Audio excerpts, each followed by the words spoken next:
Hey, what's up, everybody? Appreciate you tuning in for another episode of Passion and Precision. I mean, you already know, got myself and Jory. We come on here. We talk about some topics across the sports world that kind of caught our interest. You definitely get some rants, you get some laughs, you get a lot of information because if you are new to this, Jory does her homework. She comes with a lot of notes and information, so you'll definitely learn something at the time that you're here with us. But before we get into our first topic, because we're going to talk about we usually kind of have like a little fun topic. And for this week, it's going to be fan bases that are kind of annoying. Obviously, it's not really a stat behind it, it's kind of our personal opinion in terms of that.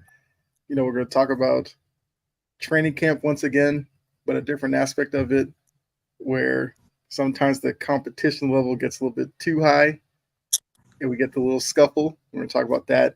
And then we're going to continue our series of preview previewing, the NFL divisions. We've done the North and West divisions so far in the AFC and the NFC. Tonight, we're doing the East, AFC and the NFC East. But before we get into all that, Jory, how are you doing tonight? I am doing okay. I had a good day at work. Can't complain about that. I am Okay. okay. All right. Look, okay is not bad because it could be worse, right? Mm. So you take fine and go with it. Especially in my situation, it could be worse. Exactly. So all things considered, not that bad because it could be worse. But yeah, so let's go ahead, not waste too much time. We'll get into our first topic, which is the fan bases. Now, I guess to give you some background, I support a lot of the Boston area teams. That's where I'm from. So you'll probably have an idea of the fan bases I find annoying based off of that. You know, Jory is, Southern based.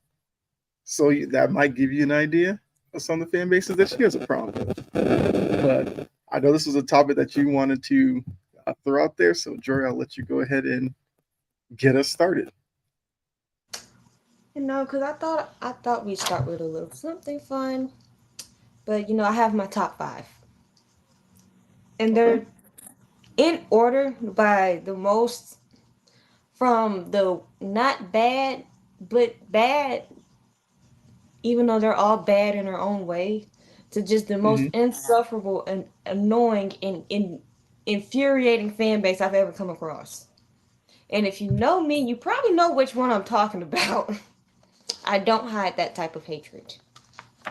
But for my number five, I'm definitely gonna have Giants fans Okay. because they are classless, they're insufferable, they can get very out of pocket. I'm not talking about all of you. I'm talking about the ones who like to spew unnecessary vitriol towards former players who goes to play for the Eagles and hoping that people break legs and do this and da da da da. Right. Y'all are loud, wrong, and irrational and out of pocket. Do better. Number four, we're gonna just keep it in New York. Cause one of those baseball teams, well, to me, both of the baseball teams' fan bases are aggravating, but one more than the other. I can't stand the Yankees, Yeah. and I can't stand their fans. I'm like, y'all refuse to acknowledge that your team is obnoxiously overrated. And, Uh, you're not going to get any pushback from me on that one. So, and while Aaron Judge and Juan Soto are great players, they're very good players. I'm not gonna sit here and lie on the internet and say that mm-hmm. they suck because they don't. But they are not the best thing since sliced bread. Like, come on. And to act like somebody's opinion that another player is a little bit could be a little bit better than them And it's what? Look at them numbers. Yeah, It might be point 0.3, but it's better. better is better. Better is better, period. Yep. And you're not going to terrorize me for thinking that. Number 3, I'm going to keep this definitely divisional. Colts fans. There's a banner for everything except for being a constant pain in the rear. Constant pain in the rear. Y'all are some of the most irritating cowards that I've ever met in my life. All they do is poke fun of people. But considering who their owner is, the apple don't fall too far from the tree. It don't. What's up, Key? And number two, the delusional, ditzy, dumb Cowboys fans. Because Dallas hasn't done anything since 29 A years. while. Been a First while. of all, I'm not 29 years old. I'm 23. I was an angel in the sky playing with the Lord. I wasn't around then. I wasn't even thought of the last time the Cowboys did anything worthwhile. And you've seen the most of the same thing going in circles for the past 10 years. And y'all still think you're finna win a Super Bowl? The delusion. The delusion. Every year, y'all hype yourselves up, knowing that come playoff time, when the lights are no brighter than my ring light, they crumble. And you aggravate us all season about the Cowboys and how about them Cowboys and all the extra stuff and all the foolishness. Good Lord. And you turn on Dak in an instant come playoff time. But tell us to get off his coattails. Kick rocks. Then my most annoying one, the Ravens. And you knew I was going here with it. I absolutely did. Yes. Yeah. Because these flightless fledglings work my last nerve. They are ridiculous. Any type of critique of Lamar is classified as hating. Even though I might have stats and actual game video to prove what I'm talking about, it's hating. And they refuse to be objective and acknowledge any type of concerns that we may or may not have about their team because they live in this fantasy la la land where Lamar Jackson is a god and everybody else stinks but the Ravens. Grow the hell up.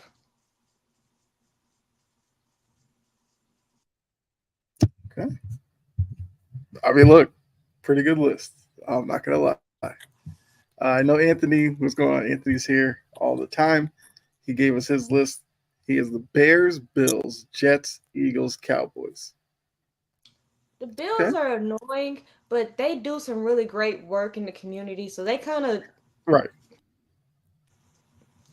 they They kind of balance give it up. out. They balance it Yeah, out. they kind of balance it out. Yeah. Bears I fans mean, just ain't doing nothing, so they're gonna be right. insufferable. Exactly. Jets Okay. fans, So they're now different. this interesting. Look, Jets fans, because they're in New York, with all those New York teams, they're fighting for headlines and attention. When you're in an area, I mean, number one, they were in New Jersey forever. With using New York, that's neither here nor there. But New York, you got the Knicks, you got the Yankees, you got the Mets, Rangers. So all these teams are trying to fight for all the same attention. So when Jets fans actually have a team that's somewhat decent, it doesn't happen consistently, they go way overboard with it. And I get it. It's just the way of New York. If you want to be relevant, you got to make some noise. I mean, look, as a Patriots fan, I can't stand Jets fans. So Put them on all your lists. I don't care. I'm not. You'll never see me defend Jets fans. I can't do it. Bills fans, like I said, only because of the stuff that they do. You know, they're crazy themselves with some of the stuff they've done in the stadium and stuff like they throw on the field, but they also do some good stuff. So I'm not gonna necessarily hate on them. And then, I mean, you got Dolphins fans, but I feel like you don't really hear much from Dolphins fans. They're just there for the ride. Yeah. All right. I could All right. say Jags fans, but they've been quiet. Yeah, you don't hear many Jags fans or a lot of the like Trevor Lawrence defense have been kind of quiet right now because Because of they how miss last Calvin season went. Ridley. Well, yeah, and last season, like the second half of the season that the Jags had was a disaster. Terrible. It, yeah, and Trevor Lawrence became a turnover machine, Oh, so no. they're laying low. That's a good point, Anthony Anthony. said, Saints fans are absolutely terrible. They get on my nerve. And I work at a seafood restaurant that specializes in New Orleans style seafood. So I get a lot of them. A mm-hmm, lot. I'm like, I can't stand that symbol. I can't stand the colors. But that is also from me. I'm a Titans fan, but I grew up a Falcons fan. I don't like that. I don't like them. That's never going to go away. Saints fans are aggravating. And especially yeah, because Georgia is full of them. mm-hmm, they are. Like you'll know when Saints and the Falcons are playing because every Saints fan that is down here, they all of a sudden have Saints stuff all over their car. Yep. They wear Saints jerseys everywhere, and that's how you know they're playing that week. Any other week, some of them will still wear it. If it's like a football Sunday, they'll be like, "Oh, Saints stuff, whatever." But when it's Saints Falcons week, they are out every day of the week, letting you know that they're Saints fans. Never met a Seattle fan. They quiet. I mean, they're like isolated from the rest of the league, so they kind of keep to themselves up there. They're a level headed bunch. Kind of, sort of. That's true. You don't really see a lot of Seattle fans outside of the Pacific Northwest. I know there are out there, but yeah, they kind of keep to themselves. I mean, look, my list does kind of intersect with yours on a lot of teams, so I won't necessarily go too much into those teams that we have the similar ones. But I mean, I did have the Yankees on my list because the 27 championships that they just hold on to. Look, you can only do that for so long, especially when most of those happened before when a lot of their fan base likes to throw it at you were born. I don't think you can claim all those. What I like to push back on is the amount of money that they spend and the last time that they actually won a title. You had the Royals win one. I mean, at least the Diamondbacks been to one. I think Diamondbacks won theirs before I think the Yankees last one, but like the Royals have done it. The Red Sox, the team that they used to like to make fun of, have won like four since they last won one. So you can't throw 27 championships at much less a Red Sox fan, but any other fan. When some of these teams that the Yankees outspend like 3 and 4 times worth have been to World Series or have even won one. So Yankees will always be on my list. I did have the Jets as well because they love overrating their teams when their teams have a little bit of success. You know, they're doing it now because they have Aaron Rodgers. I know you guys are used to the Chad Penningtons and Mark Sanchez's of the world. You actually have somebody that people actually recognize, and they're going crazy. Look, last year was last year. He only played 4 plays. I get it, but I'm gonna say it again this year. I don't see the Jets doing anything crazy, and we'll talk about that later when we look at the AFC East. But all these Jets fans who really think that he's going to lead them to a Super Bowl, Just remember this day when I told you, not gonna happen. Just remember that. I did the Giants as well because the Giants just love throwing Eli Manning in every Patriots fan's face. They love making him out to be like this great Hall of Fame quarterback. Look at his career outside of the 2 years where they did win a Super Bowl, so you have to give him credit for that, which he won behind a dominant defense. What was Eli Manning's career looking like? It was terrible. And only because he's a Manning, he gets more respect than he deserves. I get all that, whatever. But Giants fans need to chill. Because especially with the way your team is now. Like my team is bad right now, but at least we're not paying Daniel Jones that kind of money. I can at least say that. So, I think Cowboys. Oh, go ahead. I think the Giants might be worse than the Patriots. I do too. Man, I have a feeling Giants fans will be kind of quiet this year. You probably won't see a lot of them celebrating a lot, so they'll just kind of stay quiet. And I'm here for it because I don't need to hear from them anyway. Did have the Cowboys because every year is the same thing. We're going to the Super Bowl. We have this, we have that, you know. And then when they lose, it's every excuse under the sun. Oh, this coach isn't good. Dak isn't this. Michael. Jerry did this. The rest did that.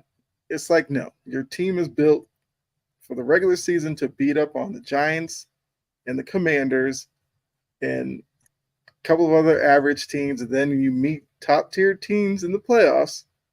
There's always like some mental mistake that happens that leads to you losing.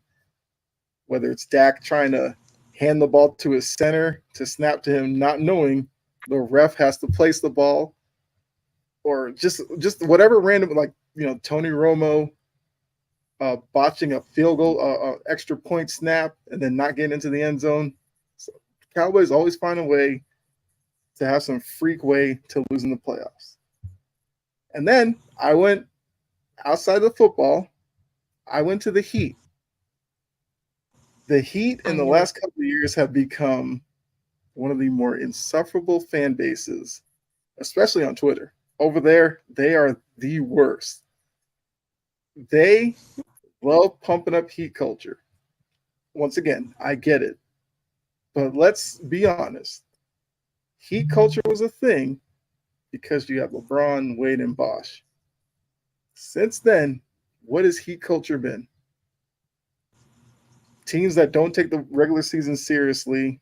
Sure, every once in a while, you knock off a top seed, but you haven't won a title since that group. So, miss me with the Heat culture. Miss me with the Jimmy Butler's better than Tatum or Brown or this guy. He's not. I get that you love him, but you got to be real with yourself. He's not. So, Heat will always be number one on my list. From like here going on, if they keep it up. But I did have honorable mentions. I did have the Ravens on there as well. I had bronze sexuals because that fan base is one of the worst. Like, you can't say anything about him without thousands of them just jumping down your throat. And it's like you're just stating a fact. But then they want to bring in nuance to, well, it was on the third Tuesday, so that makes him the GOAT. And it's like, I don't care. I saw Jordan play. Jordan's better. Get over it. And I had Aaron Rodgers' fan base because his fan base as well, kind of the same. Like, he has the one Super Bowl, one appearance, and they're trying to tell you he's the greatest ever.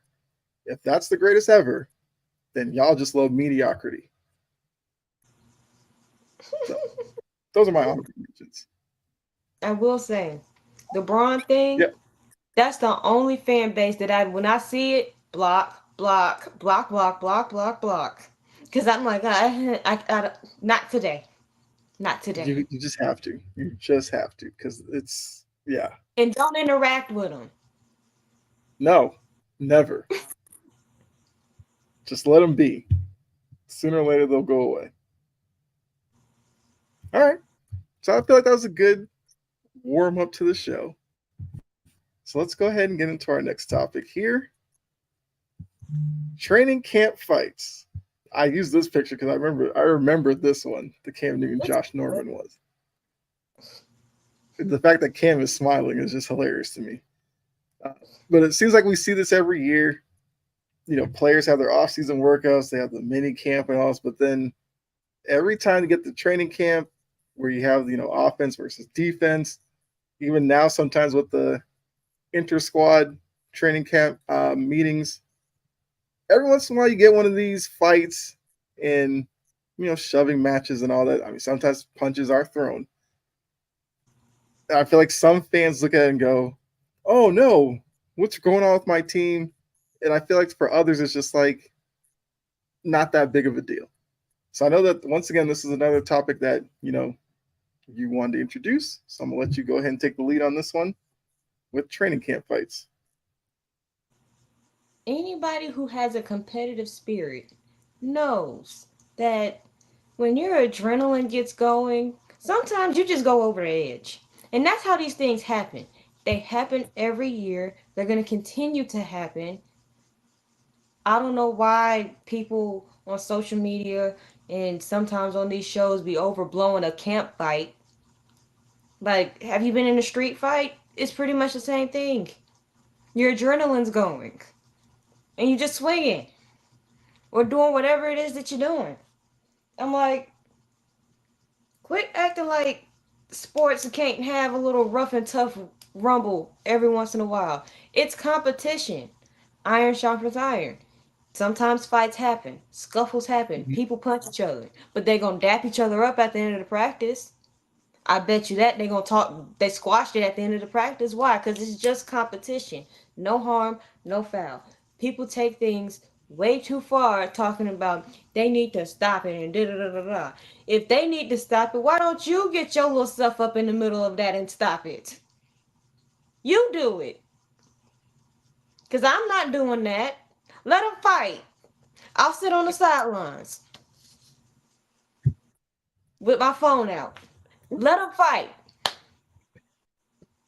Because I'm like, ain't nobody. Yeah, It's yeah. sports. You're going to fight. Chill out. I feel like that's a great point, and that even goes beyond like training camp fights in general. Fans have to realize you're dealing with people who are doing what they do for a living. Depending on the scope of the game or whatever, sometimes emotions will overflow. It happens. Like we can't sit here and you know clutch our shirt and be like, "Oh, not my sport. We don't do that." And it's just like it's not that big of a deal. Now, yes, sometimes you get like the Draymond Green Jordan Poole thing. They get into it. He knocks Jordan Poole so much that the man gets traded. Sure, maybe you want to overreact to that. Go ahead. But you're talking about NFL where, especially if it's like a bad team and they come back, you might have one guy talking trash to somebody like a corner talking to a wide receiver. They go over the middle, they might bump or something. You have to expect, especially with that dynamic of wide receiver and cornerback, something might happen because those are two positions that are known as kind of diva positions. So they're going to get under each other's skin. I mean, even with this one, we all know Cam Newton was a guy who loved to taunt people. He loved to rub people the wrong way, even on his own team. So seeing something like this was never going to be surprising. So I agree with you. It's just emotions. But at the end of the day, they go back on the practice field the next day. They're still teammates. They I'm still have like, the common goal that they're trying to win. That's all they're trying to do. they might be able to punch their teammate, but let you try it. See what's gonna happen. I So yeah, promise you. right. It's gonna be a little different. I Anthony do remember. says you're gonna fight back it up. D'Angelo Hall. Yeah, I remember the D'Angelo Hall one. Like, Yeah. Steelers got into a Oh, fight. that was so bad. That That was was so bad. bad. D Hop broke his ankles. Yeah, I remember that. I mean, Dance it's Hall. a fight. Of course, my Titans got into a fight because trenches. Like, Hmm. especially when you have linemen going at it, they're gonna fight. Yeah, Them two are definitely going to fight. Like, I don't know why people act surprised that this happens.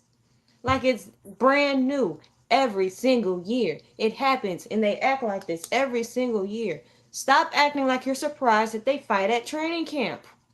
They fight in the regular season, don't they? We're not surprised, are we? Okay then. right.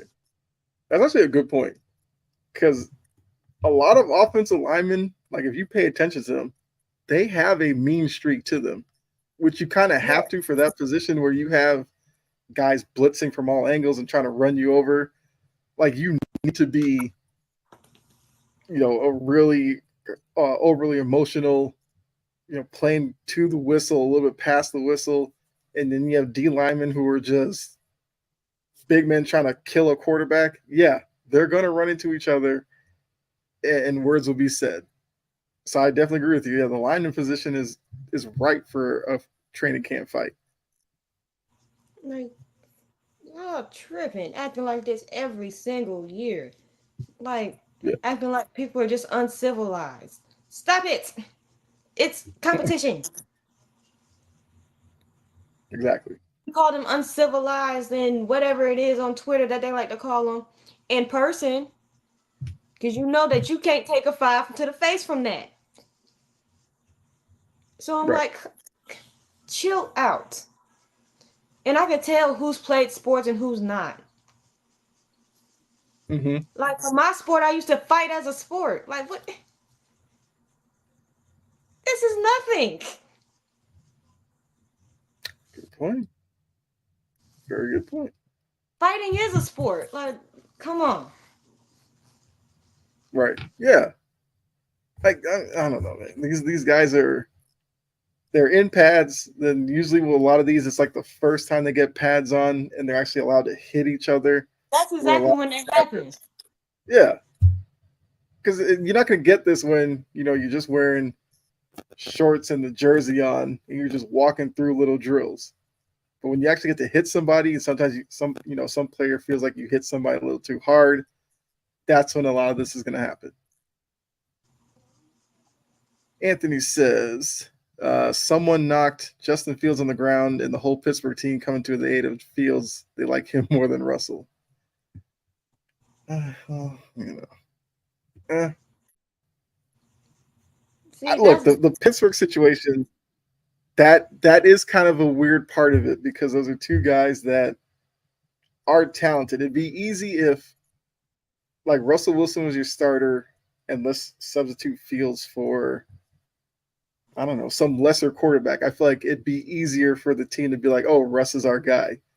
But when you're dealing with these two, where either one Mhm. could necessarily be your starting quarterback, it makes the dynamic a little weird.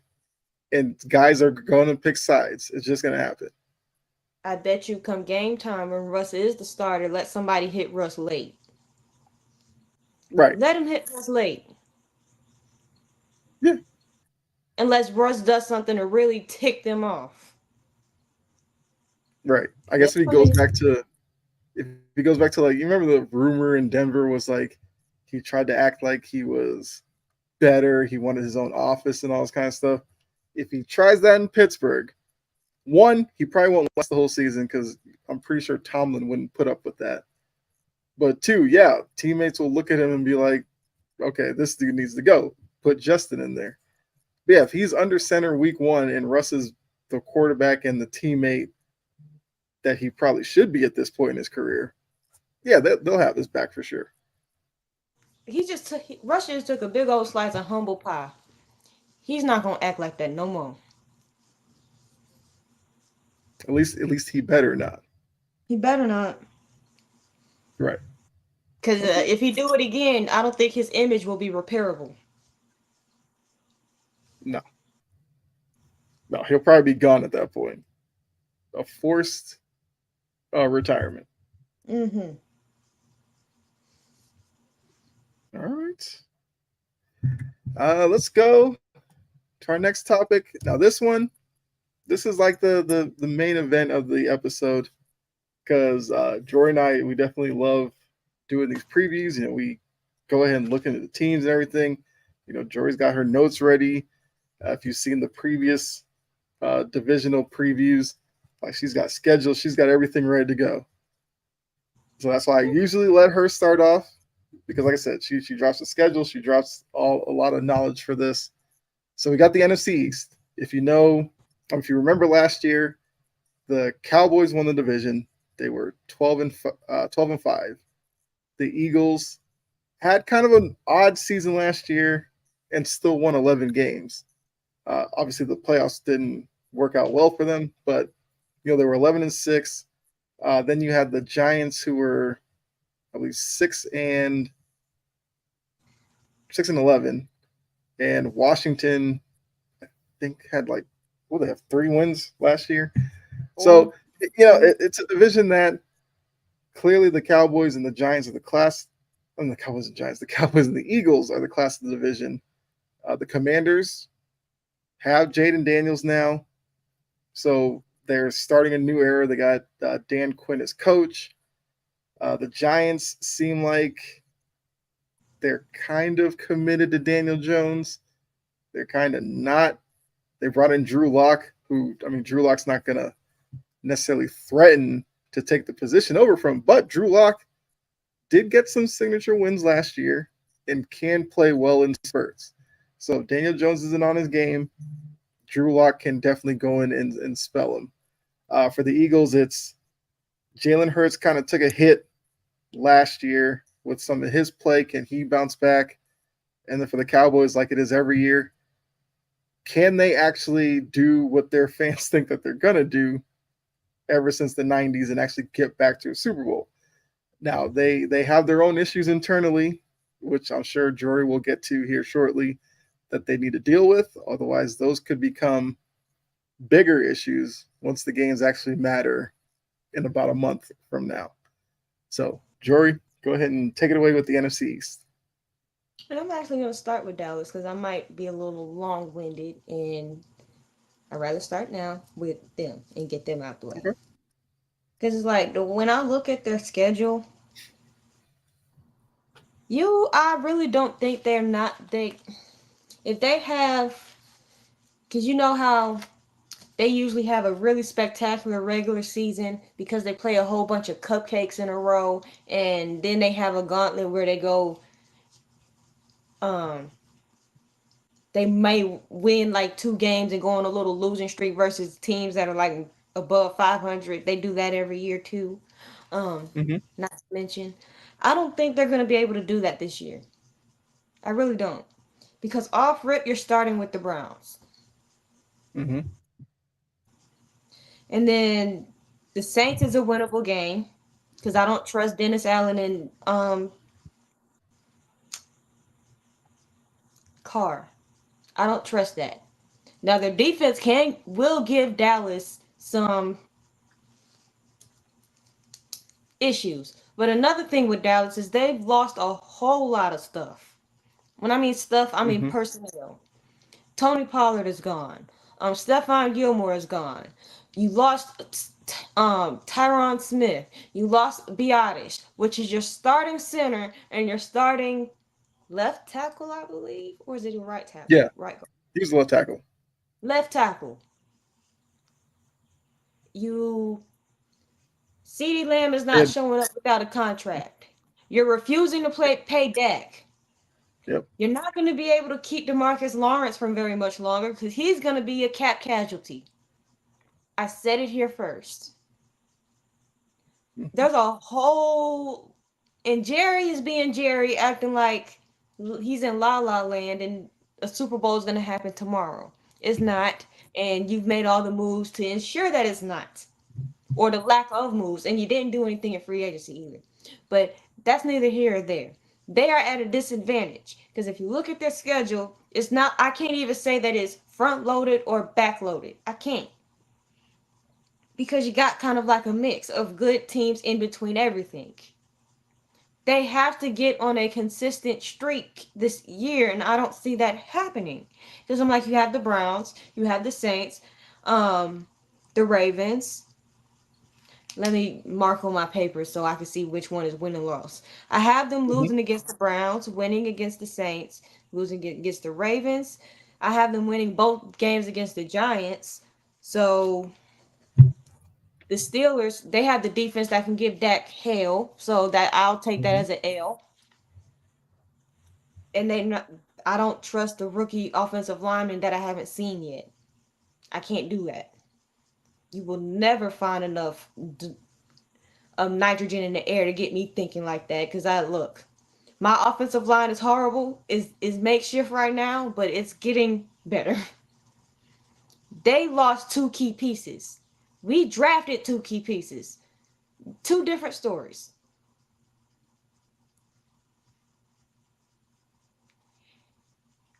Yeah, but I trust Nick Chubb. Yeah. It's early in the season. Later in the season, I'm probably not going to trust him to stay healthy. But early in the season, I know he's I going to mean, be the right. man's bench pressing. He's bench pressing 800 pounds right now. I feel like Nick Chubb's going to be fine. If there's one person you're not going to trust in Cleveland, it's homeboy under center. It's number four, Yeah. and it depends on that too. Because if Deshaun comes out, if that clown comes out being a clown, then Dallas might win that game. Hmm. But back to week 6, the Lions. I definitely have them losing against that because I don't think they're better than the Lions right now. Quarterback down to the coach. The only thing there's difference is one team has a Micah Parsons, but then the other team has an Aiden Hutchinson. So you kind of offset yourself right there. Yeah. Um, week 7 they have a bye. I have them losing against the 49ers because duh, that's what they do. Um, winning versus the Falcons. At home versus the Eagles, I have that as a dub because they always win at home versus the Eagles. So unless the Eagles turn into a buzzsaw at the beginning of the season, and the Eagles also have an early bye, but I'm not going to talk about the Eagles right now. Um, Texans, I think they're going to lose against the Texans. The Texans are a better team than the Cowboys, from the quarterback down to the defense. And I can even argue about the coach. I have a win versus at Washington. Actually, I have them beating Washington both times, sweeping Washington because Washington is working with a rookie quarterback. Wait a minute. Before I even go there, let me get through the rest of the because they usually have a little collapse at the end of the season. And if it's any team that might do it, it would be Washington. I just have that feeling. But they're winning versus the Giants. They're losing versus the Bengals. Winning versus the Panthers. I don't know what the Buccaneers are going to look like, but they're probably going to be very good. They're going to be decent. They might come out that they're probably going to come out that division again, unless Kirk Cousins, unless Kirk Cousins. That's right. Anthony is a Washington fan. I forgot. Oh, you are a Washington fan. You know, you need to be honest about your team. They have rebuilt. They got a long way to go. I understand y'all gotten some pieces. I've liked what y'all done in free agency. Thank you for the lineman, by the way. Um, but I feel like y'all are gonna. I don't think you're gonna be the worst team in the division. I'm gonna reserve that this honor for the Giants. Hmm. But versus the Cowboys, I don't think you're gonna win a game unless it's at the end of the season and the Cowboys just decide they don't care anymore. That's usually what happens. Anyway, Buccaneers. Depending on what they look like, I feel like that's an L. Hmm. And at the Eagles, that's a definite L. And I'll give the week 18 a draw because they're always a draw come week 18. But if Okay. you're going to be very statistical so I can have an accurate prediction, I'm going to go ahead and give them a dub. Sorry, Anthony. But if they do lose against Washington week 18, I did call that. Because that would be the time that they would lose to a team like Washington. It's week 18. Okay. So let's see. I have them 1, 2, 3, 4, 5, 6, 7, 8. Damn. 1, 2, 3, 4, 5, 6, 7, 8, 9. I actually have them losing. Having a losing record. That's a long way from 12 and 5. That's 8 and 9. And Okay. that's because they don't have a string of bad teams back to back to back to back. They have it's a pretty balanced schedule. They can lose to anybody. Hmm. But it's not like last year where they ended up playing the Aaron Rodgers Jets and then the Patriots in back to back weeks and then going on and doing what they did. Yeah, I I mean, think look, funny enough, I looked at their schedule as well, and I came up with 9-8. We aren't that far off with the Cowboys. I see them as an 8-9.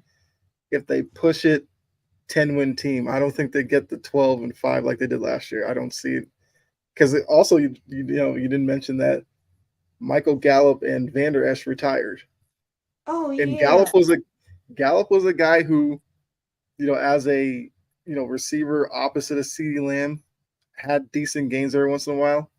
So him being gone, and Vander Esch because of injuries and everything, but he was a guy that when he was healthy was at the linebacker position, played well for them. So it's kind of weird with the Cowboys because we didn't get that signing that Jerry loves to do, where he goes after a big name, signs him just to get some attention.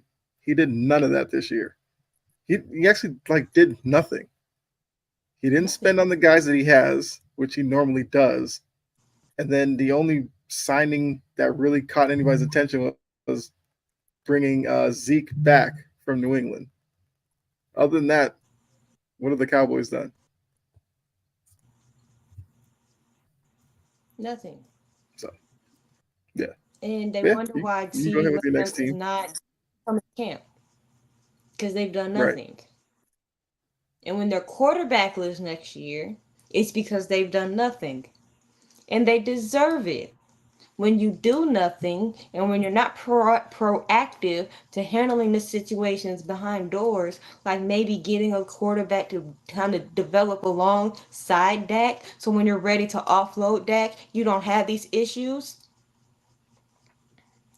Yeah, Jerry didn't that's even Trey call Lance. Derrick Henry. Jerry Jones did not even call Derrick Henry. He didn't even pick up the phone for that. So he didn't want him. He wasn't spending that type of bread on a running back. You see what he got Zeke for? Yeah, it was like 1 year, 3 million, I think. Exactly. Yeah. He wasn't doing that. He didn't even pick up the phone. Jerry is pretty much, I think he's at the point where he's content where the Cowboys are at. And if it's destined to for him to get another Super Bowl, it'll happen. And it don't work like that. You actually have to put together a valid team. And y'all have lost so much and not replaced, but with rookies. Granted, they do draft well, but are we really going to sit here and trust a bunch of rookies to replace the production that just walked out of your building?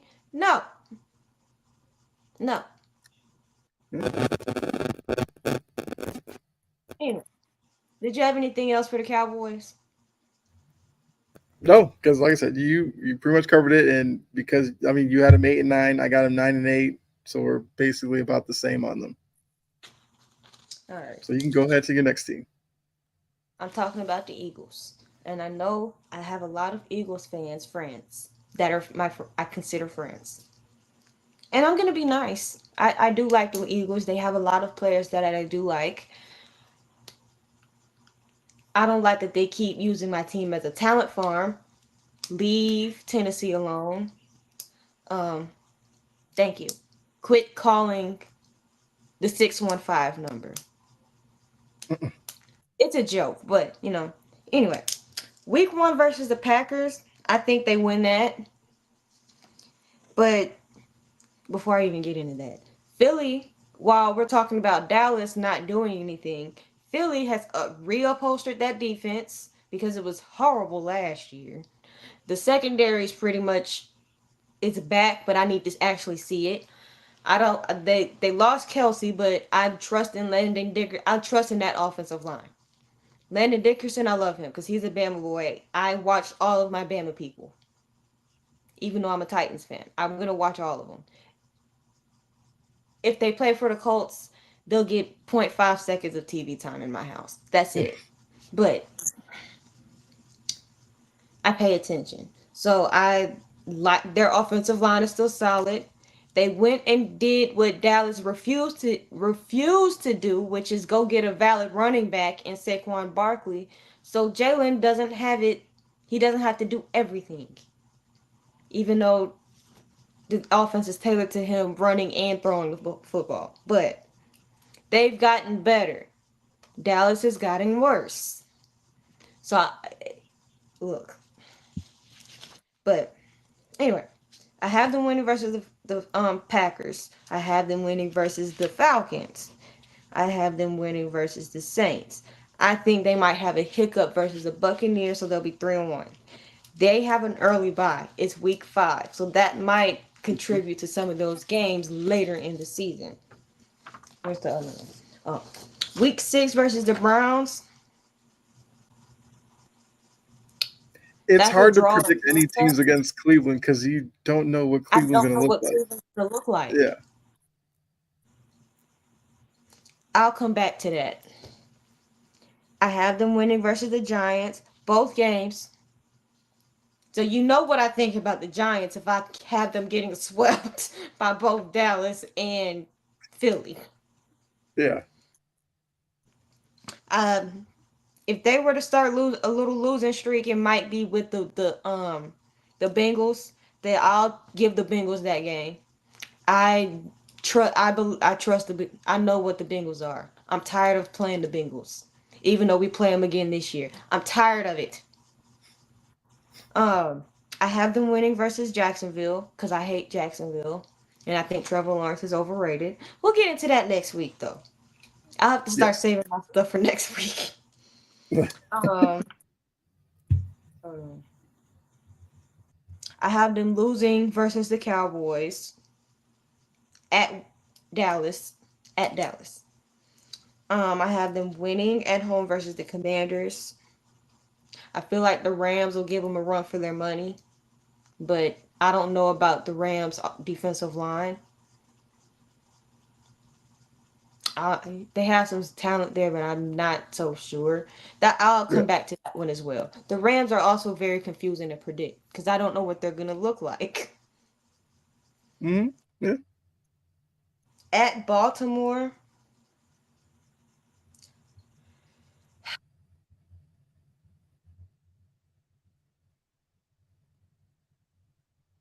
it's take over. I'm giving them a dub.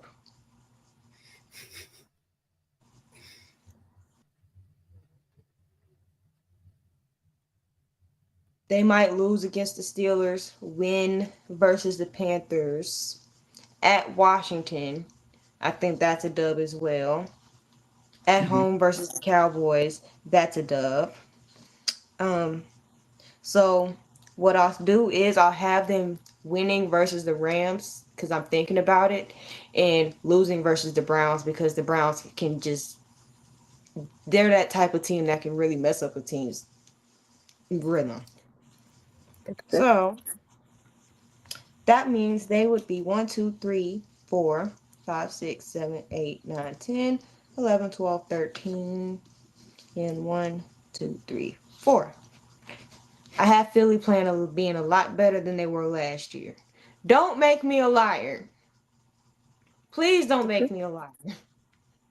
Because I have them 13-4. And I will say once again, I was kind of in the ballpark. I have them at 12-5.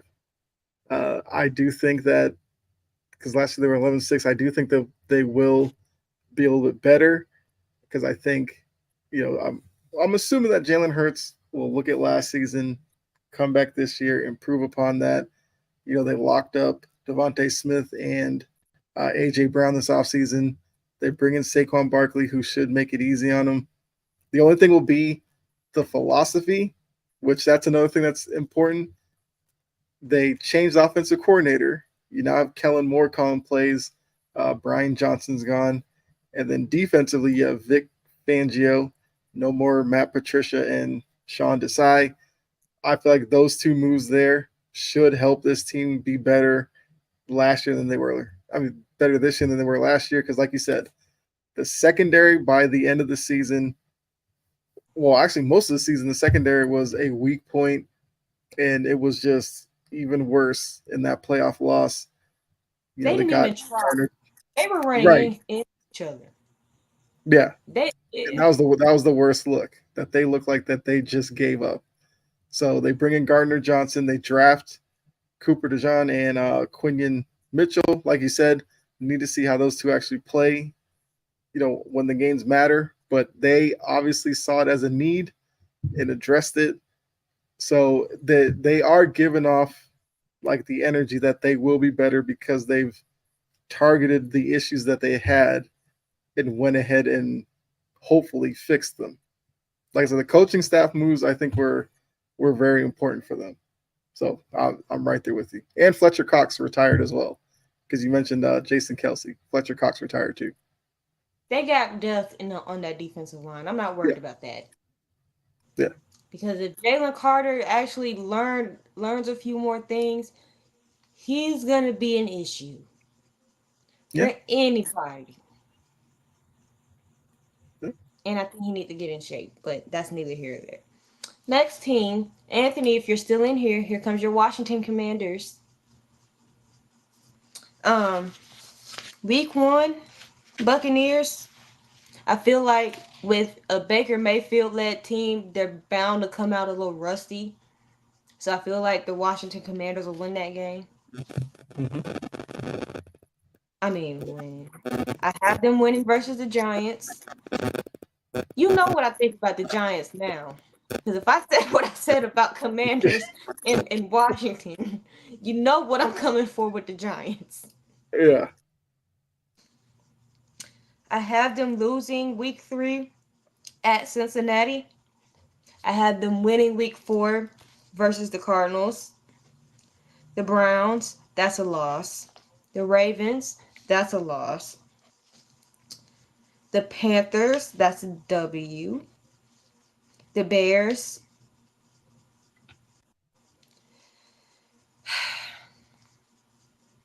Bears are another team. Kind of hard to predict a little bit. I guess the Bears depend on how quickly you think Caleb Williams acclimates to the NFL and what you actually think Caleb Williams will look like in the NFL.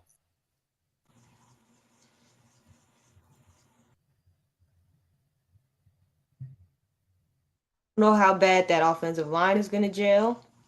I don't know what Caleb's going to look like under duress. Now, because one thing I do know that Washington has is a defensive line that can get to the quarterback. So we got to think about that. That kind of just hit my mind off rip.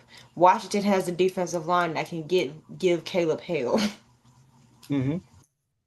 So if they do that and really disrupt him, him being a rookie, and he might just spaz and do what rookies do, um, I have them winning that game at New York for the Giants. I'll come back to that. I think that might be a draw, but if it's a draw, I like the Commanders over the Giants. Again, I have the Giants getting swept by all three teams. They're Yeah. trash. I have them losing versus the Steelers. Week 12. I have them losing versus the Eagles. And then I have them losing versus the Cowboys at home. Didn't I have that? Hold on. Yeah, I did. Mm-hmm. I have them losing versus my Titans because we're better than them. Of course. They Okay. have a late bye, which is week 14, which is If anybody that could have had a late bye, they should have gave that late bye to Philly. They deserved a look. They needed a late bye, not an early one. But I'm not the schedule maker. At the Saints, I feel like they'll break a little that little losing streak. So I'll give them a W with that.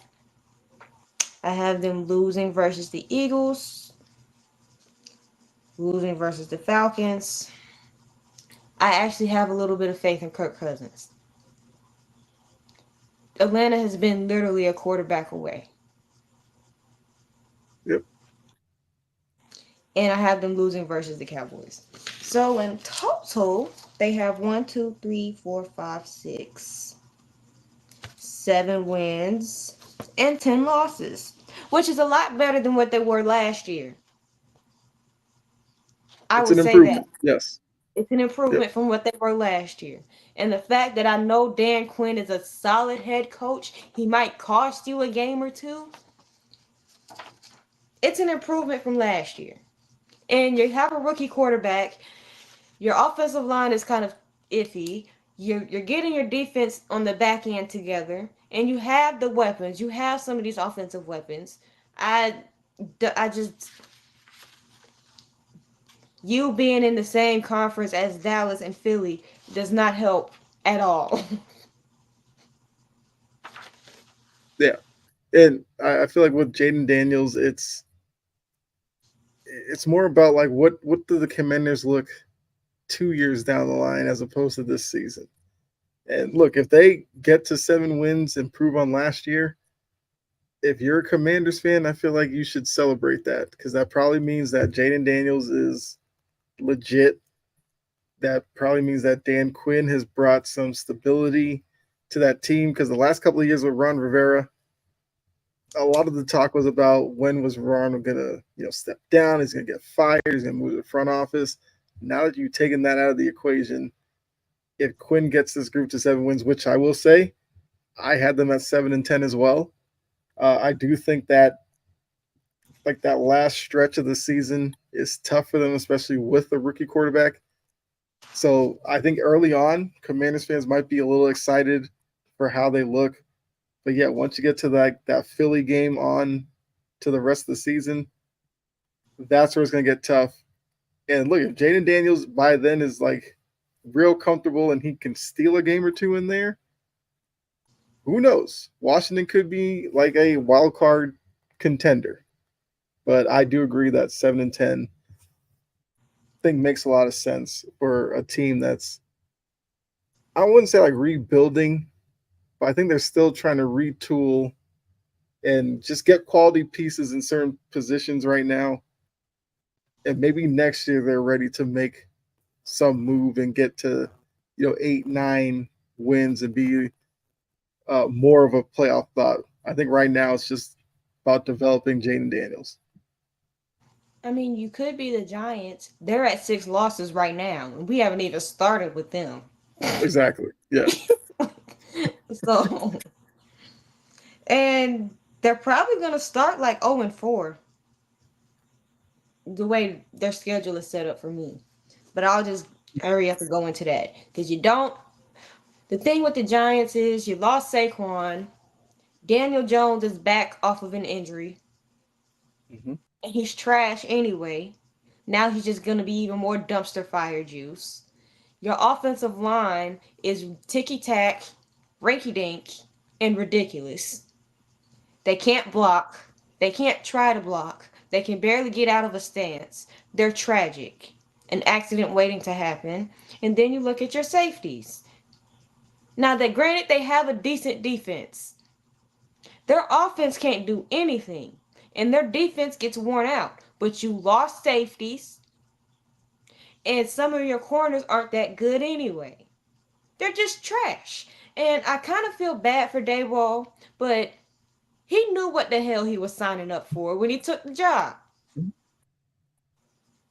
Just Yep. like I can't like let's switch it to basketball for a second.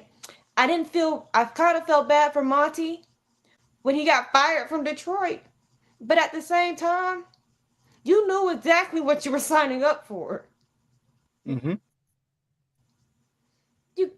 look, they haven't been. New York has not drafted necessarily too well, minus Saquon and maybe a few others. The last good draft I may think they may have had may have been the Odell Beckham Jr. draft, if I'm being completely honest. And Odell Beckham Jr. is overrated, so that's what I think. So I definitely have them as the trash of the division, and you'll see why. So the Vikings, week one, um, I don't like the Vikings either. But who's worse? Understandable. That's the question. Hmm. I think the Giants might be worse than the Vikings, so I'll have them losing. The Commanders, L. Browns, loss. Cowboys, loss. Seahawks, really, loss. Bengals, loss. Eagles, loss. Good Lord, are they going to pull a Detroit? Because I think it's possible. I really think It's just that's like there's possible. no. It's because there's no like good vibes coming from Giants camp. I mean, look, they drafted Malik Neighbors. Okay, that's well and good. But when your But it's the quarterback position is quarterbacks. what it is, I don't know why you'd feel excited about Malik Neighbors this year. When your So yeah, offensive line I'm is what it is, and your mhm, quarterback just throws here, there, everywhere. Wherever you throw it, you don't know where it's going to land. And that's why when the Falcons got an actual live body for Desmond Ritter, and the Cardinals fans are seeing it now, mhm, I'm like, they just swindled Arizona. yeah, And, but I will say, I will give them a break. I have them mhm, winning versus the Panthers. And okay. then they go into a bye. They have a week At 11 bye. least they're going into the bye with a win. And then they'll start losing again. Yeah, Buccaneers, loss. Saints, I don't like Dennis Allen and Derek Carr, but they're a lot better than Daniel Jones, Tommy DeVito, and Dayball. okay. So, loss. The Ravens. If the Ravens lose versus the Giants, do you know the amount of clowning I will do? I want that to happen so bad. I want that to happen so bad. Make it happen. But I have them losing. Yeah, The Falcons, they're better. The whole team is better. I like Raheem Morris more of a coach than I do Brian Dayball. Kirk hmm, Cousins, Daniel Jones, Tommy Pizza. yep, Who knows? L. And I will say, I think they might win versus the Colts. And you know I have them losing versus the Eagles. yeah. So that is 2 wins and 16 losses. 15. 15. Yeah, yeah. I mean, it is hard looking at that schedule and coming up with more than that. Who did that piss off? Like, what? Were the I mean, schedule makers just mad at them? I don't even think it's that. I feel like if the Giants were competent, well, not. I mean, if the Giants had their stuff together at the quarterback position, you could probably say like Minnesota would be winnable. Maybe a Washington game, only because of Jaden Daniels being the rookie. Like week two, Jaden Daniels should still be trying to figure out his way in the season. If the Giants were better off, that's probably a game that they could take. I I mean, just the don't. Seattle game, maybe, but I don't you're trust them. not going to sit. Yeah, you're not going to trust the Giants to go to Seattle and beat Seattle in Seattle with that crowd. No reason to trust them to do that. The Pittsburgh game on Monday night. I mean, you have faith in the Giants national TV to do anything. So that Carolina game in Week 10 is the only one that you're like, that's one that they could win. And knowing the Giants, they could very easily lose that game somehow. And I'll laugh. Like if they lose that game, they may be a winless team. Because I I mean, went I through just it hope and I the said, Colts just stink it up at the end and lose to the Giants. I hope the Ravens lose to the Giants, and I hope the Colts lose to the Giants, just so I can troll on social media for 2 weeks. right. But even in that stretch, it's like the only games that possible might be Saints and Colts. I feel like best case scenario, I was looking at their schedule and me just being crazy optimistic with what the Giants could be, the most they might get is 4 wins. And it was hard coming up with those 4 wins. Right. That's So why I can't they're do. So right. It's I don't see where they could even steal one. The only thing that I mean, look, maybe one of the Cowboy games because we've seen it Dallas. where the Cowboys seem to struggle with the Giants. One of those matches for whatever reason. So maybe they are able to pull one of those off. But I wouldn't sit here and confidently say that they could. Like, but Unless Daniel Dallas is Jones comes. also backslide, so Mm-hmm. I wouldn't be surprised if Dallas lost half of the games after their bye. So, because they do that. Yeah. So unless Daniel Jones comes into this season locked in, has chemistry with Malik Neighbors, the line plays out of their mind. Yeah, I don't see a lot of wins on that schedule. So I think the both of us are aligned with it being Eagles, Cowboys, Commanders, Giants as the order of finish. Mm-hmm. And even record wise, we were pretty similar as well. I mean, the only thing I'll add with the Giants was I did write down. Okay, so they did get Brian Burns from Carolina. I mean, that should help the defense. They probably should have done more to help the offense, but at least they have that. Last season, they were one of the worst red zone teams in the league. Does Malik Neighbors help that?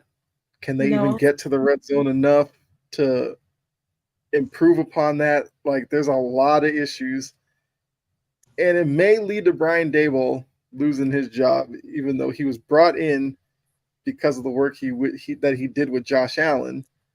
I guess the Giants assumed that Daniel Jones could turn into a Josh Allen type of quarterback. Maybe the issue was they shouldn't have drafted a guy in Daniel Jones who didn't start that many games at North Carolina. It's not like it's Michigan, Ohio State, Alabama, one of these rich football programs. It was North Carolina. They did it after we saw Mitch Trubisky get drafted in a similar situation. Didn't start a lot of games at North Carolina, and we see what Trubisky's turned into. They tried it with Daniel Jones, and it hasn't worked. So I don't know if maybe even if it doesn't work out this year, maybe they shouldn't be so quick to pull the plug on Daboll as opposed to moving on from Daniel Jones and give Daboll another shot with maybe a more capable quarterback. the Giants are also just incompetent at doing anything right as a franchise. So there's that. They're incapable. Yes, it definitely looks that way. Yes. Okay, let's go to our uh, last topic, the AFC East. Here we go. So looking at last season, this is a division that we talked about earlier. A lot of hype around the Jets. Aaron Rodgers goes down 4 plays into the season. Jets aren't the same. They had a really good defense, but when your offense is being led by By Zach Wilson and his inabilities, there's only so much the defense could do without them running out of gas late in the season. You got a Bills team that coming into this season is going to look a little different than you last remember them last year. Tre'Davious White is now gone. You know, he's been hurt the past couple of seasons. The biggest loss, of course, Stephon Diggs is gone. Although the Stephon Diggs Josh Allen relationship clearly was worsening by the year. Deteriorating. So, yeah, so it was a move that they probably had to make, and they went ahead and ripped that band-aid off. The Dolphins were the trendy team because they have all the speed at the wide receiver position. Now, look, a lot of people questioned Tua. They gave Tua his money, so they're locked in with him. Now we got to see, can Tua lead them to where they want to go in a Super Bowl? And he's got to do it knowing that last season ended the way that it did, where because the temperature in Kansas City was a little bit cold, Miami no-showed a playoff game because of that. And then you have the Patriots. My Patriots are in transition. Like, that's all you can say. No Belichick. I mean, you haven't had Brady for a few years, but now it's no Belichick and no Brady. So it's now Gerard Mayo establishing himself with Drake May, who they drafted, Jacoby Brissett, who, he's a good bridge quarterback because he understands that he's not going to be the starter for years to come. He's just there to warm the seat for Drake May. They have their issues at the wide receiver position, but they looked at that in the draft. Hopefully a couple of them can come through and burst onto the scene. But yeah, it's another season of transition for New England. So I guess that sets the stage. Jory, go ahead. And the thing is, I was starting with your team. I was Okay, starting with them. I that's don't fine. like how they did. I don't like how Belichick did Matt Jones. He did not deserve that. You drafted the man to ruin him. Like, come on. But Mm-hmm. he'll get a shot, and he will get a shot in Jacksonville. And I will talk about that next week because I can go on a tangent with that. But stating what you stated, I feel like because their defense is probably going to carry them more than the offense will this year. Again, Mm-hmm. so I have them losing versus the Bengals, winning versus the Seahawks, winning versus the Jets because I hate the Jets, and it's the Jets, and I don't like Aaron Rodgers, and that whole team just aggravates the crap out of me. Okay, Something about him just aggravates me. I I don't get know it. what it I get is. it. 49ers, that's a loss. At home versus the Dolphins, that's a divisional game. Usually, the Patriots play the Dolphins pretty tough, and they can rough up Tua if they can get to him. I Mm-hmm. have them with that. The Texans lost at the Jaguars. That's a London game. Oh, that's in London. Yep. Jaguars always lose in London. W. I mean, Yeah. at home versus the Jets. I think that's a W. I think you lose versus my Titans. Sorry, you knew I was going there. Yes, I did. Um, the Bears are going to be hard. I'll figure that out. I have them losing versus the Rams, versus the Dolphins, winning versus the Colts. They have a bye week, week 14. Mm-hmm. Winning versus the Cardinals. Splitting versus the Bills. So they lose at the Bills, win at the Bills, win versus the Bills week 18 Mm-hmm. because the Bills they're also in transition as well. Mm-hmm. Whether they like to admit it or not, they're in transition. And I have them losing versus the Chargers. So then I'll have them win versus the Bears. Now, granted, I have them having a nice, pretty, even schedule. It's not front loaded, it's not back loaded. It's a balanced schedule, the way if you look at it to me. It's not like you know how some teams have a whole thing of cupcakes, but then they have the gauntlet after the bye week. It's not like that. They have Yeah. like a steady, you know what I'm trying to say. Hmm. A Yes. balanced schedule. So I have them winning 1, 2, 3, 4, 5, 6, 7, 8, 9. I have them being 9-8. And then with Okay. Gerard Mayo, I feel like he'll have this new fresh energy into the locker room as he tries Hmm. to navigate being a head coach, and the fact that he was a player for the Patriots might help will help him a lot, and they'll kind of gravitate towards him. I feel like he'll be fine. They'll be fine. Okay. Now, what do you think? Or am I being too optimistic? I look. I was kind of surprised 9-8. I do think that's probably a best case scenario. The key is going to be Drake May's development. I think there's an opportunity that Jacoby Brissett maybe plays every game this year and Drake May is ready for next year. But I have a feeling that at some point Drake May takes over, and then it's just going to be how does he look his first few games? Because there's a couple of games on their schedule that are toss ups. Even the Chargers game. The weird thing is that the Patriots do well against Versus Herbert.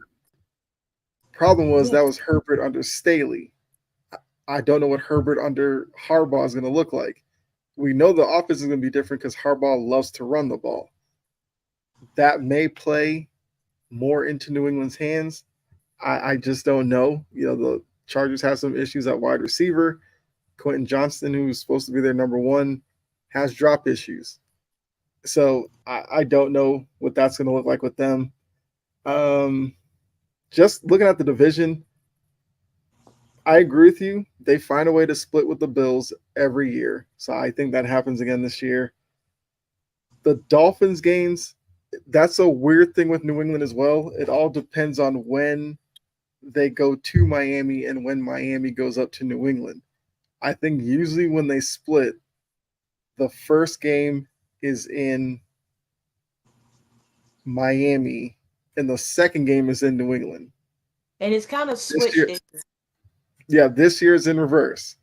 So that means they're playing in Miami in October, which I think will still be a little bit warm. I mean, sorry, they're playing in Miami in November, where if that game was in New England, it's going to be colder, and we've seen the Dolphins in cold weather. So, Now, mind you, I don't know what November weather is in the South anymore because we go through all 4 seasons in a day. So, true, true, who knows? yes, There might be a cold snap by the time they play. exactly, yeah. So it's that's going to be very weird. And then the Jets games, I feel like they usually split with the Jets as well. I think defensively they usually can frustrate them, although we haven't seen them against Aaron Rodgers because, like I said, he only played 4 snaps last season.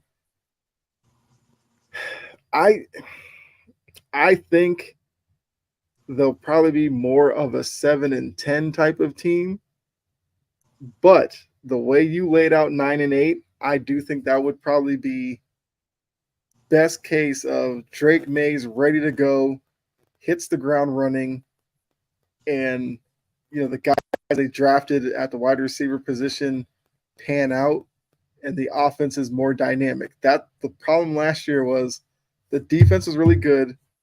The offense was so basic that they couldn't do anything. So they have to somehow bring that gap closer if they want to win more games this year. I feel like they will. Because I feel like Jacoby Brissett is capable. I think so It's too. I loved that pickup. And I do agree with you that Gerard Mayo brings a new energy that I feel like this team will rally behind for sure. now about the Dolphins, because they'll be next. Mm-hmm. People don't want they people just with the Dolphins, they think Tua, Cheetah, Waddle, and company. They don't realize That defense has gotten a whole lot worse. They've lost some key pieces. They've drafted well to trying to replace it, but like I said about the Cowboys, am I Hmm. really gonna trust a rookie to replace that type of production? No. Yeah. And yes, they still have Jalen Ramsey in the other corner, but they don't have Raekwon Davis. They don't have Christian Wilkins. They don't have what's his face. You know what I'm talking about. I look, it's quite a few people that they don't have, and a few people that are coming off of injury. So that's going to change the direction of this team in a little bit. Even though when we thought Miami last year, we weren't thinking defense, but they had a pretty solid defense for most part. And then the sun went out, and then they decided they didn't want to tackle. But I don't know what it is for a corner to be as great as Jalen Ramsey is. When it gets cold, he don't want to tackle for nothing, and he gets ran over. We saw that from Yep. him in Jacksonville. Well, I saw that from him in Jacksonville because him and Derek, those type of clashes would just bring joy to my eyes because I already knew what was going to happen. He always got ran over by Derek. That was Yeah. like I mean, eye he does that to candy. most corners. Yeah. Eye candy. And it happened again when he was a Ram. Let it get cold. Yeah.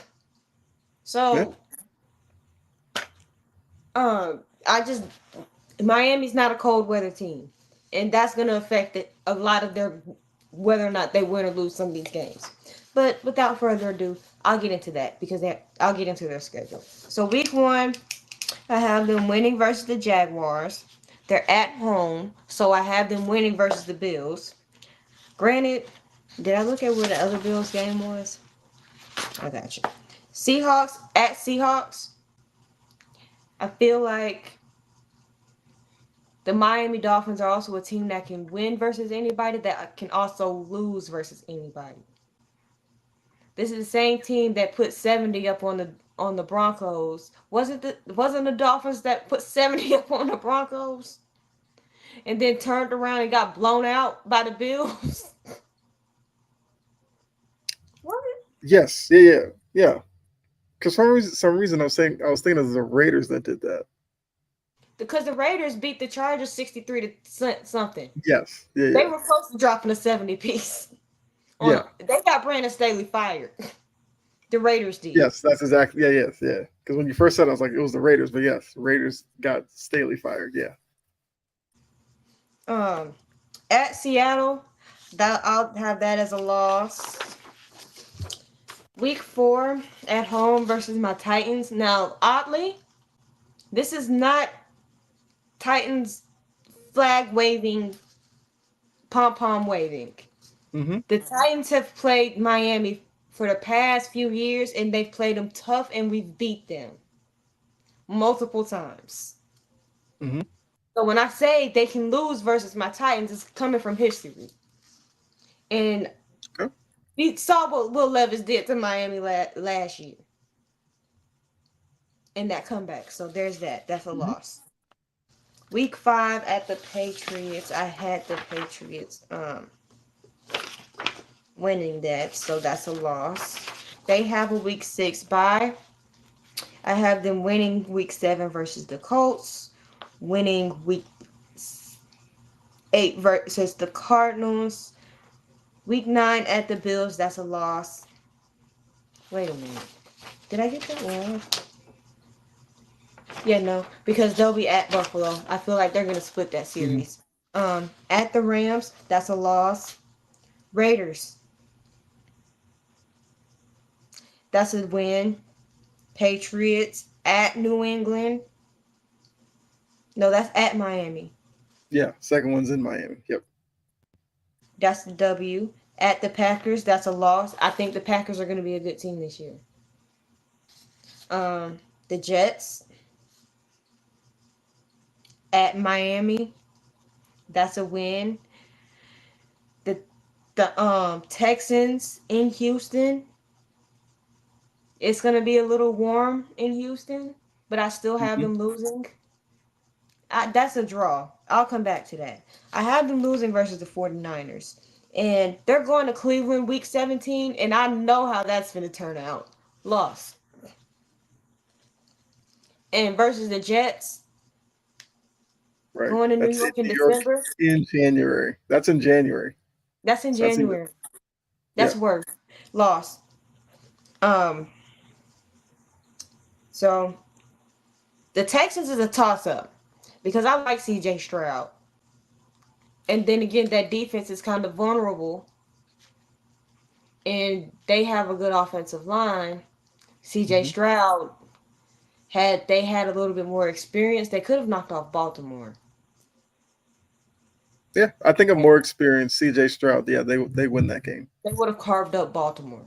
So Hmm. I'll have them losing that game. Which means,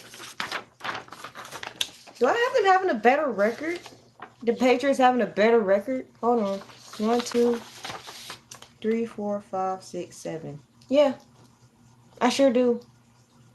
Okay. I have them being my 7-10 team.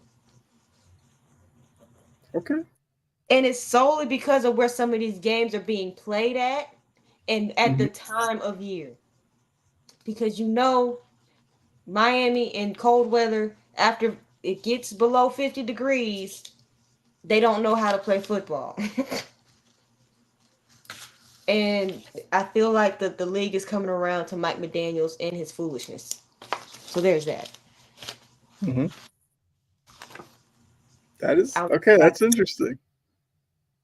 'Cause I think I had them reversed. Because like I said, I think I had the Patriots at 7-10. I think I had the Dolphins at like a 9-8 type of team. Because like you said, some of these games, because of where they're being played, are kind of interesting. I think for the Dolphins, I'll probably learn the most about them probably after the bye in that Mhm. stretch where they go to Buffalo, to the Rams, then the Raider game, Patriots game, to Green Bay, then Jets in Houston, San Francisco. Like that stretch there, you will learn if the Dolphins are like about this life. Because, like I said, a couple of those games are in December. In Well, the Green Bay game is late November, but it's still Green Bay late November. It's gonna be cold up It's gonna be there. cold. It's gonna be Yeah, snowing. yeah. And that Houston game could literally turn into a shootout. I think both teams will be able to kind of run their offense, but I will say because of what Houston has going on and some of the additions that they made themselves, I probably would give that game to Houston. So yeah, seven. Looks the difference between 7-10 and 9-8 It's isn't not gonna be necessarily that that great. Yeah, that's like a bounce here or there. You're 9-8 or 7-10, so very similar. Yeah, I could see that. now about these Jets. Mm-hmm. I hate them. Look, Yes. and the only reason why I hate the Jets is because of their quarterback. Aaron Rodgers this, Aaron Rodgers that. Aaron Rodgers said this, so it must be true. Da da da da da da. What is this? Aaron Rodgers and the 12 disciples? Give me a break. A break. Him and his ayahuasca, whatever it is that he be smoking, can go somewhere else with his conspiracy theory and him in them glasses and the conspiracy theories. He can go spew that foolishness on Mars. I am tired of Aaron Rodgers. I'm over it. Yeah. Yeah. And then I, I his I can't argue foolishness against that. has trickled down to the whole entire team where they're just infected with Rodgers indoctrination. They've been indoctrinated. I thoroughly believe that because you see it in the team. You see it. Well, I mean, And then you got Robert part of Sala part of over that at is the though, podium. Then you got if Sala you at the spent your podium past couple of looking foolish. years, yeah, but if you spent your past couple of years with Zach Wilson and now you get Aaron Rodgers through the door, they're acting the way that they are because of that.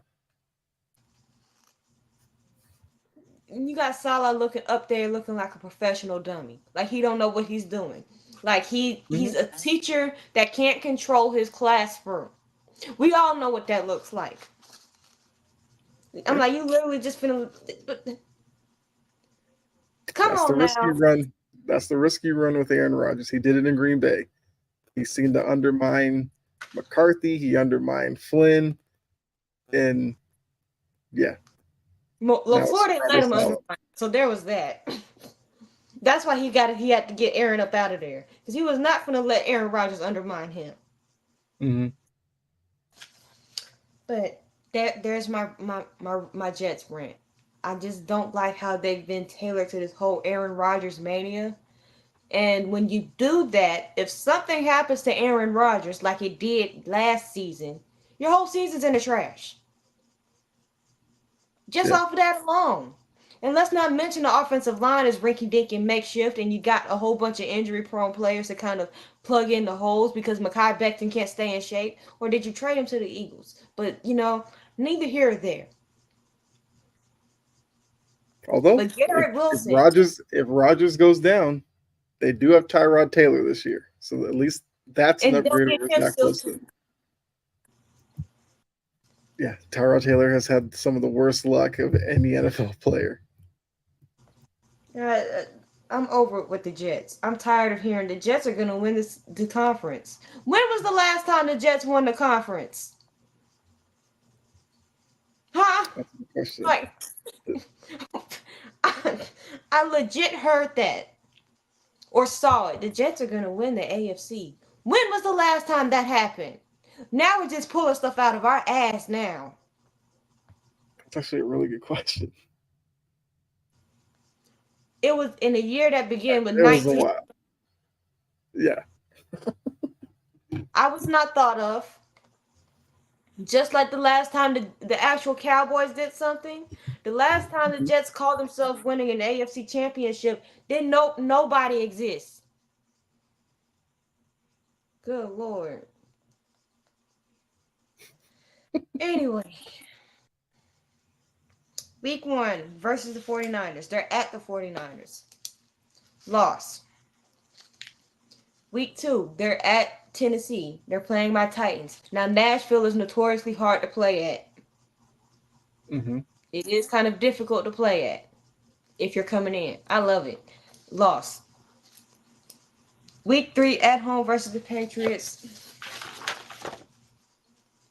Yeah, I have them losing that. You see my disrespect for the Jets. It knows no I see it. bounds. Yes. I have them winning versus the Broncos, winning versus the Vikings, losing versus the Bills.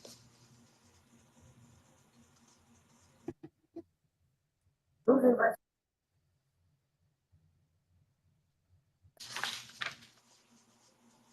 I have them losing versus the Patriots again, losing versus the Texans.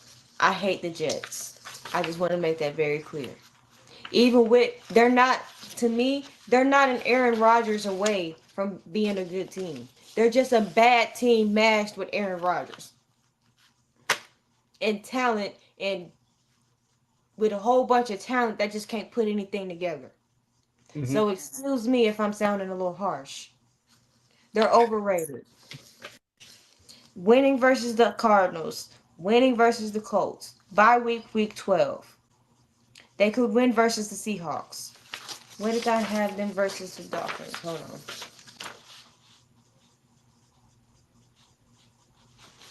on. Losing at Dolphins and winning week 18. At the Jaguars, I have them winning that. Okay. Rams, loss. Bills at Buffalo, loss. So that is 1, 2, 1, 2, 1, 2, 3, 4, 5, 6, 7. They're also going to be 17. Okay. They're lucky they got 7 wins out of me.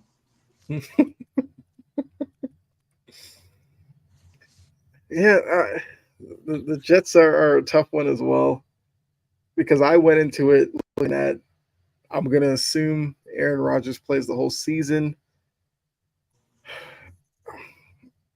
I feel like they're everything goes right for them.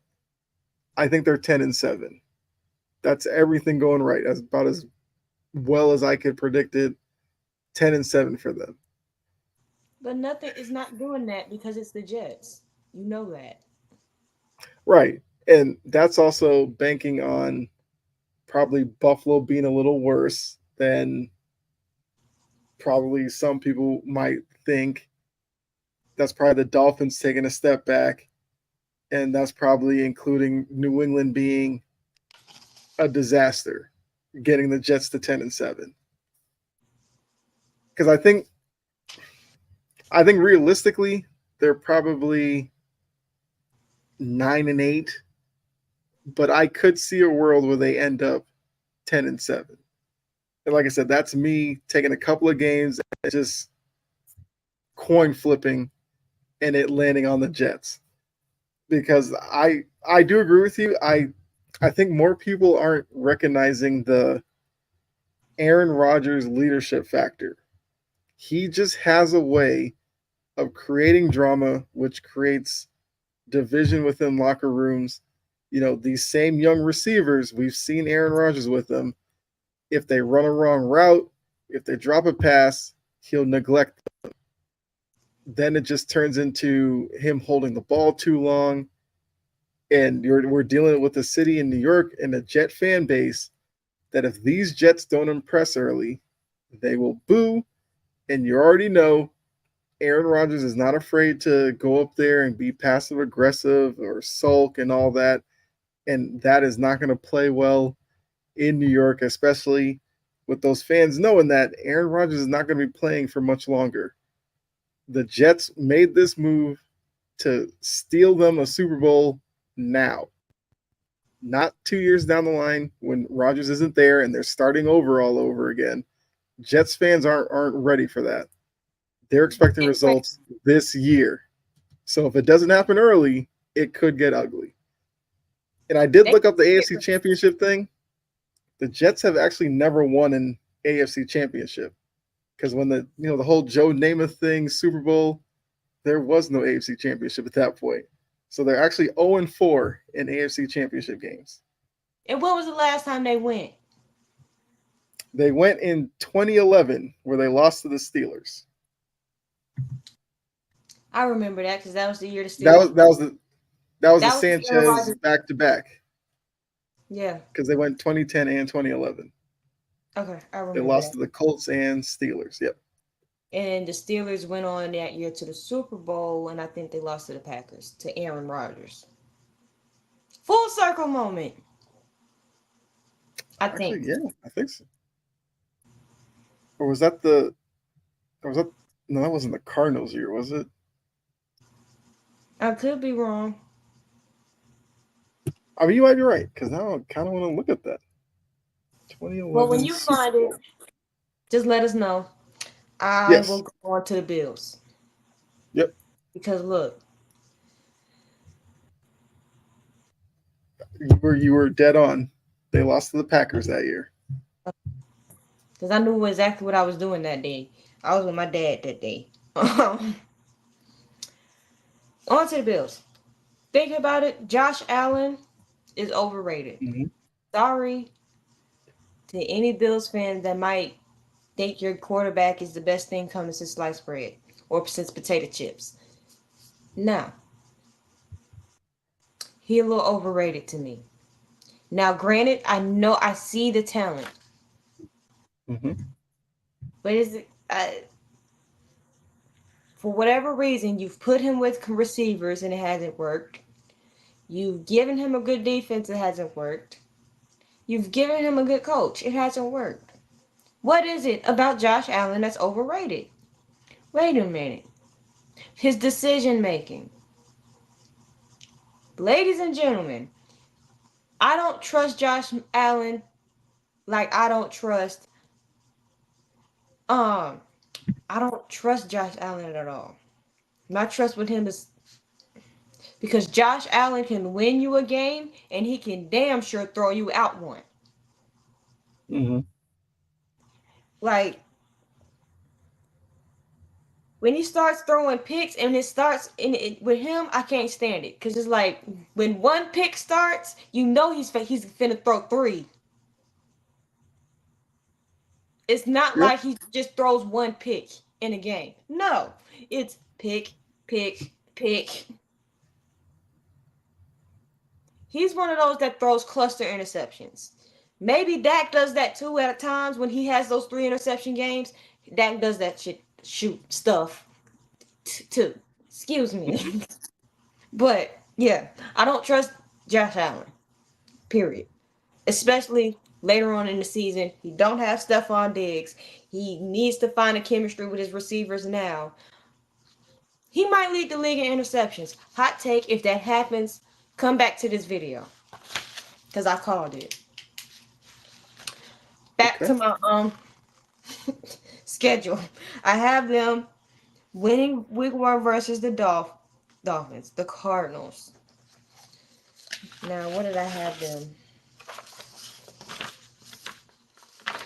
at with the Dolphins? Hold on. I have them losing week 2 versus the Dolphins. I have them winning week 3 versus the Jaguars. Losing week 4 versus the Ravens. Losing week 5 versus the Texans. I have them winning versus the Jets.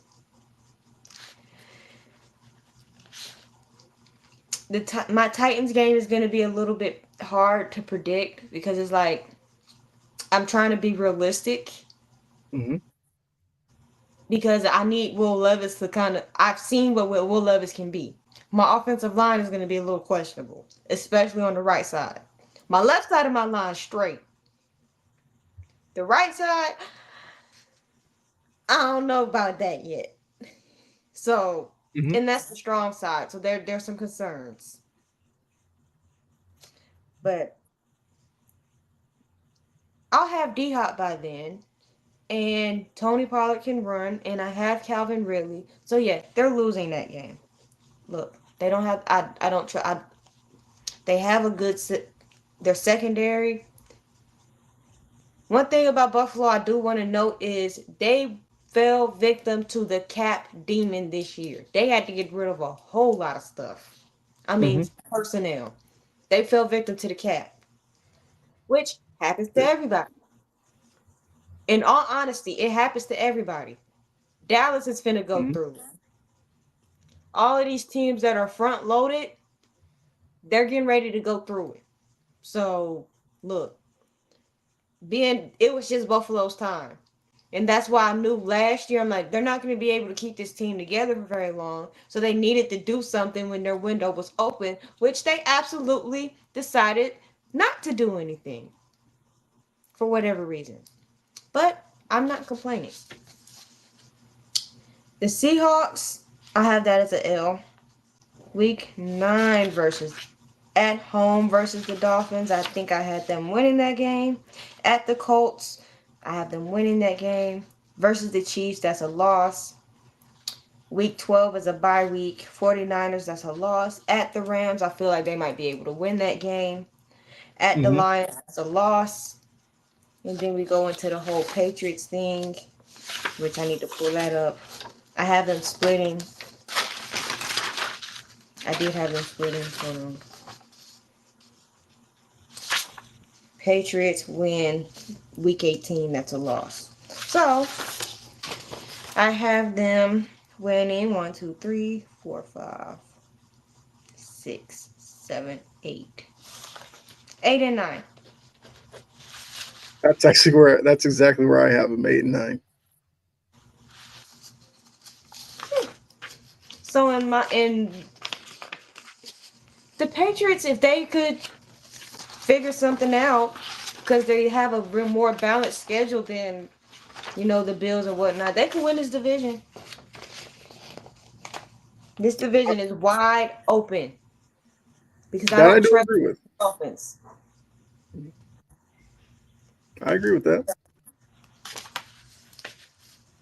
I mean, the way I had it finishing is Jets 10-7, Dolphins 9-8, Bills 8-9, Patriots 7-10. When it's that close, that could easily switch with, an interception here, a sack there.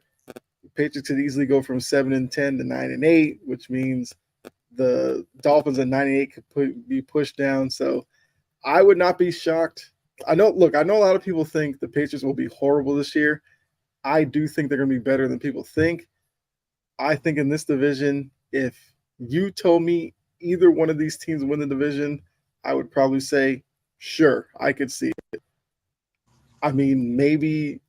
Well, my only thing with Buffalo is Buffalo has spent the past few seasons airing the ball out, just putting it in Josh Allen's hands and hoping that he can take him wherever. This year, it has to be different because there is no Steph Diggs, there's no Gabe Davis, even though we love kind of making fun of Gabe Davis, but he worked in that system. Mm-hmm. You have a wide receiver group of Khalil Shakir, Keon Coleman, who they drafted, and Curtis Samuel. If this is not the year that they commit to running the ball with James Cook, then I don't know when they're going to do it. They're Because not going. when they have balance and actually use James Cook, they play They much win. better. Right. But then the coaching staff just goes, "Oh, let's just put it in Josh Allen's hands and let's see what he does." And then that's when you get the random ball that he'll float down the middle of the field for no reason that gets picked off. Then it's they're behind now, so now he's forcing more and more throws. So one interception, like you said, turns into two, turns into three, and it just completely gets away from him. So if he can stop that from happening so frequently, then yeah, the Bills could possibly win this. But if he looks at this wide receiver group and goes, "Oh, I need to do more," it might be a pretty bad year in Buffalo this year. Because like you also said, defensively they lost Tre'Davious White, they lost Jordan Poyer, who that's a big loss for them on the back end in the safety position, and the other safety, um, Hyde. Hyde. Yeah, they don't have him anymore. So it's gonna look a lot different on defense. They still have Matt Milano as a linebacker, and he's a guy that makes plays for them. They still have Ed Oliver up front. Ed Oliver is a really good defensive tackle in this league, so they should be good there. But that secondary, we're gonna have to see it before we can necessarily believe in it. It's funny how me and you were pretty much in tune for both divisions. Yeah, pretty much. I mean, we'll see if that continues next week for the South, because especially like the NFC South, that division, I definitely am interested to see how you have that one playing out, because the NFC South is always one of those weird ones that sometimes the team you expect to win it doesn't, and a random team will somehow push through. So Mm-hmm. obviously, we'll see next week if we have that happening, and then your division next week, the AFC South, which that's another one that I think some people may be looking at that division and neglecting a team or two that could make some noise in that division. So we'll definitely take a look at that and have some They, fun with that. I'll say it they, again. Yeah, look, yeah, we'll definitely get into that next week. I don't want to necessarily give away our positions on that, because the AFC South is a division that a lot of times, people kind of make fun of. Oh, there's no good teams. I think this year the AFC South could be one of the more competitive divisions. So, well, like I said, next week we'll dive into that. That will end our divisional preview next week, and then I think after that we'll go into probably uh, other season predictions, like I don't know, playoff teams. Obviously, before the season, we'll give you like our Super Bowl matchup, and yeah, some other awards, maybe MVP. We'll just kind of see where it goes from there. But yeah, I feel like If I we'll have end you the that makes sense and one that's just so off the wall that yeah. people call me delusional. So, and I'll do it on purpose. I mean that's the whole point of predictions. You can have some fun with it. You give like your realistic Super Bowl, and you can give your uh just your fandom Super Bowl. Yeah, we'll definitely do that. We'll have some fun with that. But yeah, before we get out of here, I mean, Jory, you have anything you want to add before we leave? Oh yeah, Hoop Dreams and Touchdown Queens returns tomorrow at around 5 to 6 p.m. 5 to 7, Nice. between 5 to 7. So be on the lookout for that. I'll be back right on over here at Integrity Sports Network, and Jory Sports Stories will be relaunching within the next few weeks. That's All all I right. gotta say. Yeah. Yeah, make sure you, like I said, check out Jory tomorrow here on the network with Key, who was in the chat earlier for their show. You should definitely tune in. You'll have fun with it. And like she said, Jory Sports Stories. Definitely go over there, follow her, or subscribe, depending on your platform, because a lot of what the energy you get from here or in Hoop Dreams and TD Queens, you get on her show as well.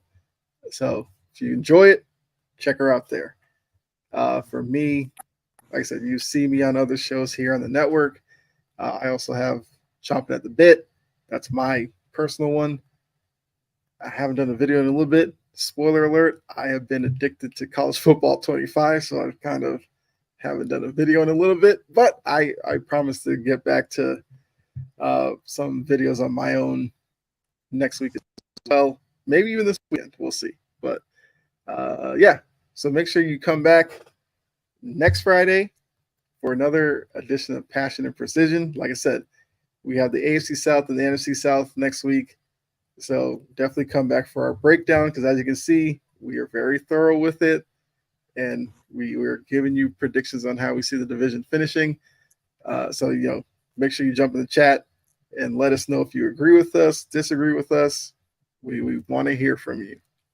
So, for myself and Jory, enjoy the rest of your night, enjoy your weekend, and make sure you come back to watch Jory on Hoop Dreams and TD Queens tomorrow, sometime between 5 and 7.